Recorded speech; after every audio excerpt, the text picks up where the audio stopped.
Taiwan. I'm Brossard with news from here in Taiwan and around the world. Social workers are protesting the treatment they've faced since a child abuse scandal broke last week.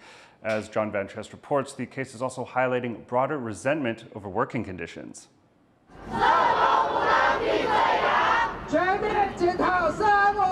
These social workers, more than 100 in all, have gathered from across Taiwan to give the government a message. They are fed up. The public handcuffing of one of their colleagues in Taipei last week is what set things off. Police brought this social worker in for questioning over the death of an infant, allegedly at the hands of an abusive nanny. Officials suspect the social worker may have been negligent and falsified reports on the infant's case. But social workers and police themselves say the handcuffing and parade past news cameras were inappropriate. But the promise of a reprimand for the officer responsible hasn't calmed social workers' anger. 大家看到社工被铐的那一瞬间，为什么我们那么害怕？我们觉得恐惧，我们觉得受伤，因为很可能下一个就会是我们。But that's just the first of many things these social workers are angry about. They have a list of demands for the government. Chief among them are greater protections from abuse and doxing, and scrapping plans to mandate more frequent checkups on children. They also want a review of pay and work capacity, a new forum to discuss child abuse, and a recognition that social workers can't support the social safety net by themselves. 安网呢，也绝对不是只有社工在支撑，但是一旦发生事情的时候，社工很有可能就会变成替罪羔羊。The government says it will consider these demands. 工会提出蛮多诉求的，那这个部分有些可能我们私塾就可以来做讨论，有些可能还是在请教我们一些专家学者，特别是我们在社工系的一些相关的老师。But these reviews aren't expected until late April, further testing the patience of workers who say they're overworked, underpaid, and first in the line of fire when things go wrong. Scott Huang and John Van Trieste for TaiwanPlus. Chinese incursions into Taiwan's air defense identification zone have hit a 2-month high.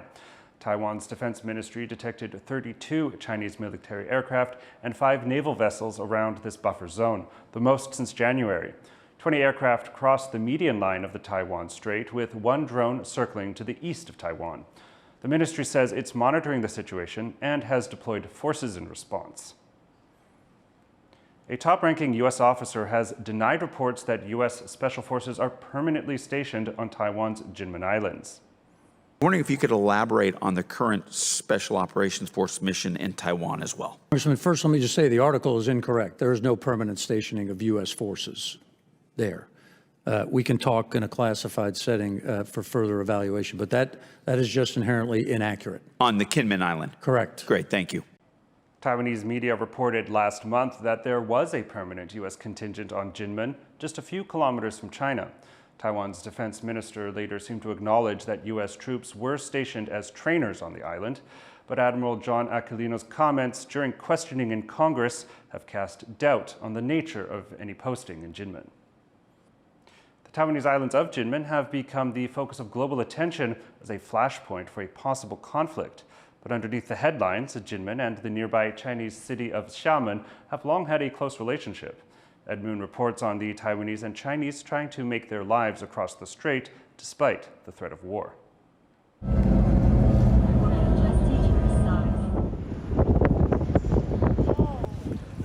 Prepping for another busy day of service. Wu Haoyue makes classic Taiwanese dishes like braised pork rice and pork cutlets. These are everyday staples for millions of Taiwanese. But they're not ordinary fare for Wu's customers here, in the Chinese city of Xiamen. 他们其实也是蛮喜欢台湾料理的，就是很多去过台湾的人都会到我的店里。 Wu moved to Xiamen in 2017, one of thousands of Taiwanese to make the cross-strait journey when ties between China and Taiwan were less strained, despite Beijing's long-standing claims of sovereignty over its island neighbor. With a population of more than 5 million people, Xiamen is a stark contrast from Taiwan's sleepy, outlying Kinmen Islands, which are visible from its coast. Most Taiwanese originally came from this region of China, and its geographical closeness has for years been a rare source of cross-strait friendship. A short ferry ride between the two allowed thousands of people to forge ties, build businesses, and start families. Among them is Xiamen native Kinmen. She married a Taiwanese man and moved across the strait to Kinmen in 2005. Like Wu, she also started her own business, this time selling traditional Chinese culture to Taiwanese as period costumes. 很多学生都很喜欢，因为除了对文化的那种可能想要了解啊，可能电视剧的影响啊。When Chen started her business, she didn't anticipate many of the challenges she'd face: the COVID pandemic and worsening ties between Taipei and Beijing. There's been no Chinese tourists in Kinmen since 2019, once one of Chen's main sources of income. 很可惜，陆客不能过来。如果今天陆客过来，当然也是我们的一块市场。While across the water, Wu has faced questions from curious customers wondering how Taiwanese people really feel about their relationship with China. 他如果发现你是台湾人，就会聊有关政治的，所以这个其实我比较少聊这些啦，就是会稍微避开这个话题这样。But politics is hard to avoid here, where despite the similarities, the differences between China and Taiwan are so clear. Relations reached a fresh low here after a recent clash involving Taiwan's Coast Guard left 2 Chinese fishers dead. But just weeks later, both sides worked together to rescue the crew of another capsized vessel. For people here, it's part of the ebb and flow of life on the front line between the two sides, and they remain hopeful that in the end, Beijing and Taipei can follow their choice for peaceful coexistence. Karma Xu, Simonetta Ho, and Ed Moon in Kinmen for TaiwanPlus. Taiwan's digital minister says TikTok is a harmful product as the government debates further restrictions. 它可以实质控制，不一定直接控制哦，有时候间接控制。不管它注册在哪里，我们都把它叫做危害国家交通安全产品，简称危害产品。所以 TikTok 现在就是危害产品。Her statement comes as Taiwan's cabinet debates a blanket ban on TikTok. The social media app is owned by Chinese company ByteDance and is already banned on public sector devices in Taiwan. India banned TikTok in 2020, citing national security concerns. The U.S. Congress is also debating whether to pass a law that could outlaw the app. Sustainable governance is in the spotlight at Taiwan's annual Smart Cities Expo. Tiffany Wong looks at one new technology that maps trees to help reduce carbon emissions.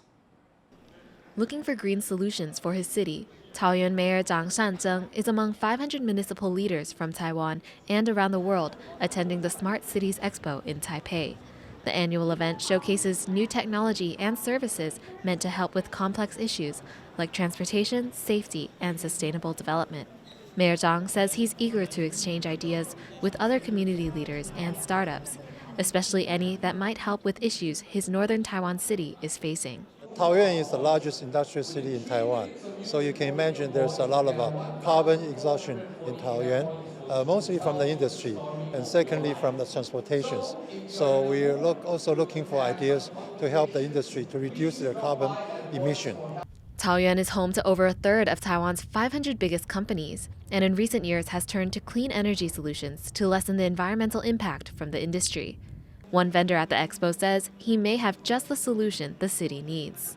They seriously need to make the city centers greener, namely because of the heat islands in cities, the urban heat islands. So with our tool, they can monitor the progress made. The tool works by mapping out tree cover in an area to assess its environmental impact and learn the best way to manage it. Trees absorb the greenhouse gas, carbon dioxide.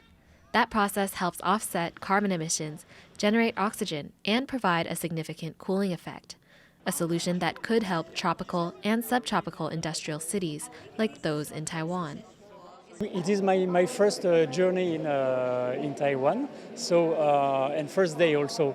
But so far I have many marks of interest here on the exhibition, so it's promising for the business-wise. I mean, I hope that the app will help as many people and communities as possible to become greener. The world has seen temperature records continually smashed in recent years, and with no signs of this trend slowing down, it will only become more urgent to find ways to save energy and cool cities. Alex Chen and Tiffany Wong in Taipei for TaiwanPlus. Vietnam is looking for its third president in just over a year after Vo Van Thuong was forced to step down on Wednesday. Vietnam's Communist Party says Thuong's shortcomings had negatively affected public opinion and the party's reputation. His resignation comes as part of an anti-corruption drive, which has already engulfed a former president and 2 deputy prime ministers.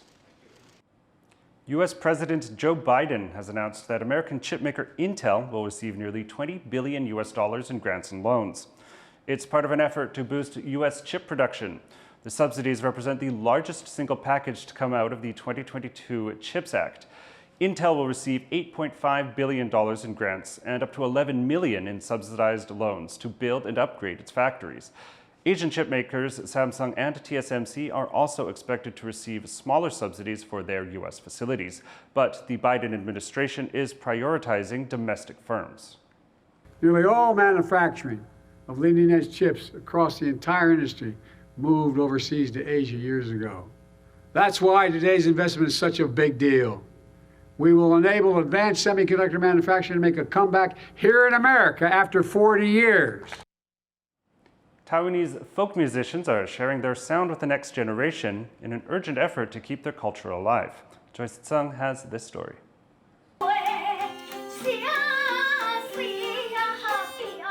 A masterclass in Taiwanese lutes, fiddles, and folk singing. The best players of Taiwanese folk music, including famed singer and composer Chen Mingzang, have come together to share their music as part of an effort to keep their treasured sound alive. 我们一代也是这样一代传下来的嘛，因为我们上个月的努力，让我们今天台湾可以这么丰富嘛。那我们也希望下一代会比我们更丰富。 Students who signed up for the special class averaged about 35 years of age, giving organizers hope that young people in Taiwan do have an interest in the dying art. Students say the music helps them feel closer to home.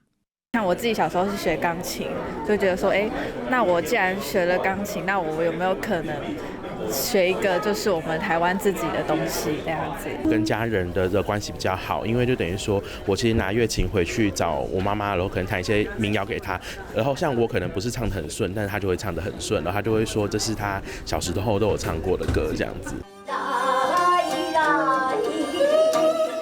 Carrying on cultural legacies is not an easy task, but folk musicians have newfound hope in these passionate students to help this uniquely Taiwanese sound play on. Alex Chen and Joyce Sen for TaiwanPlus. A new wildlife survey has counted over 20,000 birds around the lakes of Taoyuan. But as John Van Chest reports, it's not all good news, and some species have even seen numbers plummet. Taoyuan in Taiwan's north is covered in small lakes and ponds that provide resting places for birds. A local birding association has camped out by dozens of such sites to count just how many there are. From November to February, they counted over 22,000 birds belonging to 40 species. 我们之前在这边做那个调查的时候，曾经看到黑鸢抓着老鼠这样子，我们有拍到。这边一年四季各有不同类型的那个鸟类。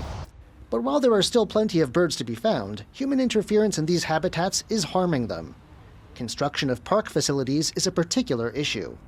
红糖皮在5年前左右的时候，差不多1000多只的凤头前鸭。可是现在因为公园的改造，其实它便利了人，可是它不便利了这些野动，所以呢，其实凤头前鸭到现在目前已经没有半只了。 They want the city government to weigh future projects against the good of the bird population. 未来如果说要新建在湖边做一些游戏的设施，其实要从生态跟人的角度一起去考量。